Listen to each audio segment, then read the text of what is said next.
patuh K3 itu gampang. Hindari 5 kesalahan kecil ini. Kemudian, cegah sebelum terlambat. Yang pertama ini adalah kondisi kabel yang terkelupas. Kondisi kabel yang terkelupas adalah kondisi di mana pelindung kabel mengalami kerusakan atau bisa terlihat terekspos. Apa saja resiko yang dialami jika kabel mengalami kerusakan seperti ini? Yang pertama itu adalah sengatan listrik. Bagi orang yang menyentuh kabel tersebut akan mengalami sengatan listrik yang ringan ataupun yang berat. Lalu yang selanjutnya adalah korsleting listrik yang bisa menyebabkan kebakaran. Lalu ada lagi yang terakhir itu adalah penurunan efektivitas tingkat penggunaan listrik. Bagaimana cara penanganannya? Cara penanganannya biasanya bisa dilakukan dengan mematikan sumber listrik terlebih dahulu sebelum memperbaiki kabel yang terkelupas atau menggantinya.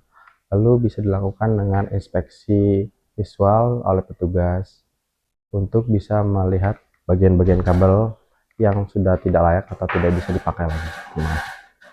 Kesalahan kecil yang kedua adalah colokan longgar. Nah, seperti ini colokan longgar seperti ini itu bisa disebabkan karena kualitas bahan yang rendah dan pemasangan yang tidak benar. Selain itu juga penarikan saat kabel dicolok ini juga bisa menimbulkan colokan longgar.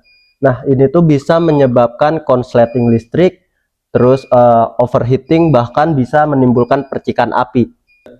Agar sesuai dengan aturan K3, maka sambungan harus segera dicabut dan kemudian stop kontak harus segera diganti dan dipasang dengan benar. Dan juga untuk pemasangannya harus sesuai dengan standar K3 yang ada di Indonesia. Aturan K3 yang selanjutnya adalah tidak boleh menggunakan peralatan listrik saat kondisi tangan sedang basah, karena tindakan itu sangat berisiko. Dikarenakan air adalah konduktor yang baik untuk mengantarkan arus listrik ke tubuh. Risiko yang bisa didapatkan saat melakukan kesalahan K3 tersebut adalah bisa mendapatkan korsleting, lalu sengatan listrik ringan sampai yang sangat fatal, lalu bisa menyebabkan henti jantung karena tegangan yang sangat tinggi. Lalu bagaimana saat menangani kesalahan tersebut? Yang pertama, pencegahannya itu kita mulai dari saat mencolok itu kita harus memastikan tangan kita sangat kering.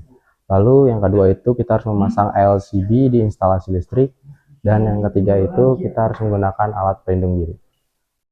Kemudian hal kecil yang ketiga adalah stop kontak bertumpuk, di mana bisa kita lihat di sini seperti ada beberapa stop kontak ataupun alat elektronik yang dihubungkan di satu sumber listrik tertentu, di mana hal ini dapat mengakibatkan beberapa hal seperti overload, di mana overload di sini akan mengakibatkan panas yang berlebih, kemudian ada short circuit, kemudian ada percikan api, kemudian ada ledakan kecil, bahkan hingga kebakaran. Kemudian, solusi untuk menanggulangi hal tersebut adalah yang pertama adalah menggunakan stop kontak yang memiliki kapasitas arus sesuai dengan ketentuannya. Kemudian, yang kedua adalah menggunakan stop kontak yang setidaknya memiliki standar nasional Indonesia. Dan yang terakhir adalah hindari penggunaan stop kontak yang bercabang. Jadi di sini kita tidak boleh hubungkan stop kontak satu ke stop kontak kedua ataupun seterusnya. Yang terakhir itu adalah baterai kembung. Baterai kembung adalah kondisi di mana baterai mengalami pembengkakan akibat adanya gas di dalam baterai. Nah, baterai kembung ini dapat disebabkan oleh overcharging, kemudian suhu panas yang berlebih, dan juga karena umur baterai yang sudah tua. Baterai yang menggelembung ini menyimpan energi kimia dan tekanan gas yang sangat berbahaya. Nah, baterai ini bisa saja meledak apabila digunakan. Kemudian bisa juga melepaskan energi kimia yang bisa beracun untuk pernapasan. Kemudian selanjutnya itu bisa berbahaya atau merusak perangkat elektronik apabila digunakan. Apabila kalian melihat baterai yang menggelembung, segera lepaskan dari perangkat elektronik secara hati-hati. Jangan menusuk kabel karena dapat berbahaya, bisa menimbulkan ledakan. Nah, selanjutnya baterai yang kembung ini itu harus segera dibuang sebagai limbah yang berbahaya. Jadi tidak bisa asal untuk membuangnya. Kemudian untuk pencegahannya, kalian harus menggunakan charger yang sesuai dengan spesifikasi baterai agar baterai tidak mudah kembung. Baik, keselamatan itu tidak butuh alat yang mahal.